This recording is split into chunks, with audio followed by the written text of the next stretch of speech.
લીધી લીધા પછી અમે એફઆરઆઈ કરાયા પછી અમારા પણ કોલેજનો નિકાલ એમના પોલીસ સ્ટેશને એ પોલીસ જાતિ એમની મદદથી અમે કોલેજનો નિકાલ કર્યો। એ નિકાલ કર્યા પછી એમને અમારા પર એફઆરઆઈ કરાવી તો અમારા પર અમે એફઆરઆઈ કરાવી એવું બધું કીધું અમને। પછી જમાદારે અમને એવું કીધું કે તમે મોડાસા પોલીસ સ્ટેશને કેમ ગયા હતા એવી ધમકી અમને આપી। પછી અમારા ઘરે નોટિસ આપવા આવ્યા।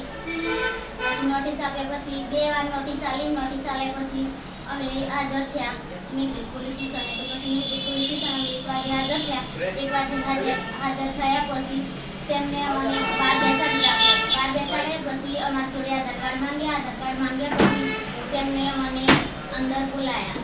પછી કહેશે કે તમે પહેલા મોડાસા કેમ ગયા હતા પોલીસ સ્ટેશને, જિલ્લા પોલીસ સ્ટેશને કેમ ગયા હતા એવી રીતના અમને ધમકી આપી। પછી કહેશે કે હવે તને છોડવાની જ નથી, તમને અંદર જેલમાં પૂરી દેવાની છે એવી ધમકી આપી અમને। પછી અમે પાછી અરજી આપી મોડાસા એસપી ઓફિસે।